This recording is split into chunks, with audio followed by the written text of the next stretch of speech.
Alright guys, TacticalRab back again today. Hope you're all doing well and enjoying your day so far. Welcome back to Valorant News. More roster stuff to dive into today, but also Vanity talking about the current agent meta within Valorant and how he would change it going into VCT 2022. Very much intrigued to your thoughts in the comment section below. If you enjoyed the video, hitting the like button is the best thing you can do. Top the channel reach new people, and please subscribe as well if you have not yet already. Thank you very much indeed for 5,000 subscribers. Got there very quickly, to be honest. The new year, I'm sure, is going to be spectacular. The growth has been absurd. Well, thank you very much. We'll go into the new year stronger than ever. Firstly, this from Vision Strikers. Frankly, this is quite surprising. King, one of the best players of VS really at the Champions event, and previously to that as well. He's going to play on loan for this new organization, really, Esports Connected, that seems to have come in the VCT Korean side for Challengers 1. So King is going elsewhere. I guess they want to make some moves. They didn't quite have the result they wanted at Champions, even though looking like a very solid squad at a time. And this new official ESC Valorant team,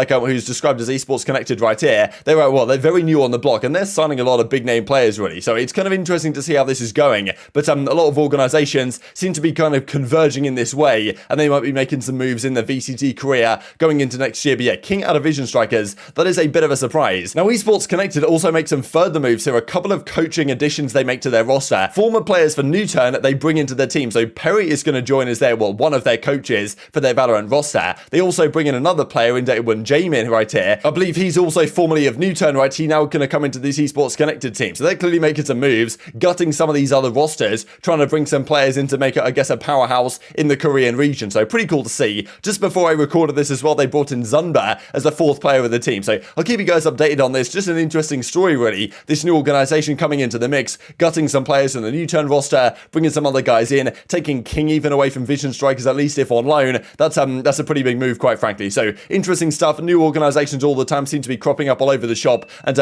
making some moves to try and bring some decent players into their roster. Now, I thought I'd mention this as well that happened yesterday. I thought it was kind of funny, really. From Tarik, I stumbled across a funny clip where, Tarik and Team Mo, right? So kind of a streaming team. They just said, have some good fun playing on stream in situations like this. Now, of course, Sinatraa has been the big question mark, one of the big question marks of this Rostermania period. Right now, it seems Sentinels, it seems Envy, they're not going to be making any moves. That leaves 100 Thieves, that leaves T1, still with some spots open on their roster. Now, whether any team actually, goes down the route of, trying to pick up Sinatraa, right? That's been one of the big questions. Will they take the hit of the potential backlash and the controversy or whatever for, for the potential upsides of having a fantastic player on your roster? That's the question mark. Now, as Mo says in this clip, or at least was discussed in this clip right here, could it be possible they go ahead and pick up Sinatraa? Of course, they're joking around it, and the clip is pretty entertaining, but, is this going to be the fate for a guy like Sinatraa, or is an opportunity actually going to arrive in the pro scene? Because you'd imagine if it's anywhere, it's in the North American region. There's not all that many teams with that possibility right now, but if it doesn't happen at the start of this season, you'd think at some point or another, the middle of this year, next year, sometime, an opportunity is going to arrive. But, still, this is what Tarik and the guys have to say on this possibility. You can get Steel. What even happened to Daze? I thought he was on the... He disappeared.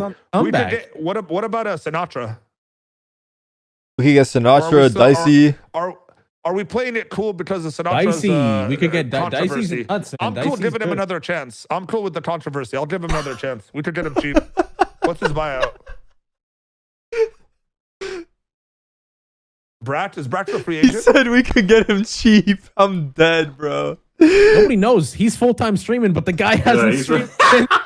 He's a full-time non-streamer streamer? If you guys don't know Mo, I think he's been a controversial figure in the Counter-Strike community for quite some time. This is official VLR.GG page. I think he played a couple of matches here right at the start when Valorant initially came out last December sometime. But, not really official games or anything along those lines. But, kind of an entertaining character to some degree from some people's perspective. But, controversial from other perspectives. But, still an interesting streaming personality, no doubt, that, maybe Sinatraa could fit in quite well on Teemo. But I doubt that's going to be the case, frankly. He obviously wants bigger and better things than that. This also then from Vanity over at Cloud9 Blue, discussing the possibilities of nerfing Jett and Sova into the ground. Buff Brimstone, that is all. So lots of talk the last several days. What should they do with the agent meta going into the new year? Should Astra be nerfed? That's been a big discussion from a lot of the pro players. Astra being way too strong. Was the game better before Astra arrived? Now, of course, Astra does take a lot of skill to use. There's definitely pros and cons. I think a lot of people would say it was relatively balanced. It's not like Astra's being picked an incredible amount. Jett still has the highest percentage pick rate in the entire game. But, and therefore maybe that that indicates Jett has to go. Now, we do also know that Chamber's coming in now into the new season as well, that was not played at Champions, and this new agent, whatever it's going to be called, like codename Sprinter or something, that's going to be coming in as well, and that might be some sort of counter to Jett. Not a counter to Jett, but just like an alternative to Jett, right? Where, you know, players who want to have the fast movement stuff, they don't necessarily have to use Jett, they can use another agent as well. So maybe that's their way of saying, look, we don't have to nerf Jett, we can just bring a new agent in that can be competitive in that role. Now, in the kind of duelist type role. Now, of course, Sova, like, obviously a frustrating agent to play against, but not the craziest highest pick rate either, right? But obviously a solid agent as well. And Brimstone, of course, in a tough spot. Now, Brimstone is an interesting agent because it's kind of I always thought it's kind of a Counter-Strike-esque agent, really. You've got the smokes, but the smokes are very good. The smokes are very strong, they last for a long period of time.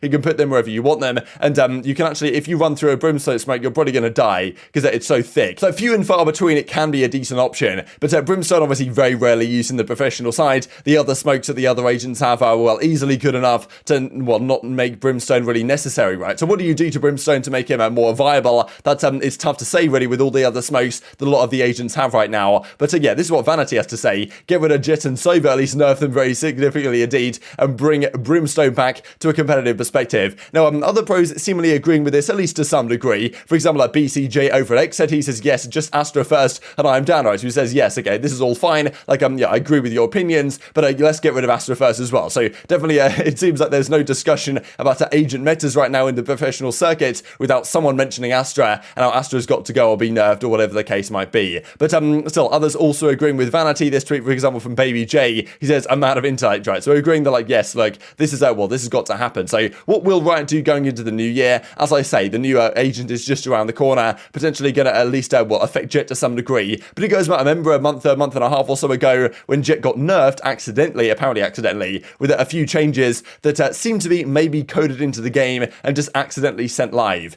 Now, you know, whether that was accidental, whether they were just kind of seeing what the feedback would be, a lot of pro players actually quite liked those Jett nerfs that came through when it was a bit slower to dash away. Also, the updraft costed a little bit more, like 200 instead of 150. So, you know, there was some thought process about that, right? So you could no longer buy like a Ghost and 2 updrafts on a pistol round, for example. So these kind of things maybe would make Jett a little bit more balanced. Certainly a lot of the pro players were saying it. Then again, like, most pro players are not Jett players, right? So therefore, they might be, you know, kind of indicating on that side of things, right? That's always the thing. If you're going to nerf anything, probably the majority of pro players will be happy about it because they don't run that agent. But I thought maybe that indicated some intention from Riot to actually make some changes to Jett. The other agents, I am not so sure right now, but they said a few days ago they're going to do their best to keep on top of things going into the new year. This also, just to mention from Xed as well, from the second side, he raised a load of money for charity with a great charity stream he did last night. But well, someone or other was stream snapping a charity stream. He's like, okay, what's going on here? What is wrong with these people, right? It's, you know, day after Christmas, and people are stream snapping in a charity stream. You know, what's wrong with these people? But as he says, 35 games and 19 hours later, didn't even get close to Radiant, but raised $2,500 for gut anxiety. So really cool to see. Congratulations to Zek and all the people that were involved in this one. And just to finish off with this as well from NRG Ethos, using this kind of a tiny little red crosshair that maybe Ye has been using, tough to say, but well, he says at Ye as well, this crosshair just has straight up aimbot, so maybe this is the play going forwards. This is kind of a small red crosshair, which you can barely even see at times. Maybe that's the ultimate setup going forwards, but of course everyone has their personal preferences.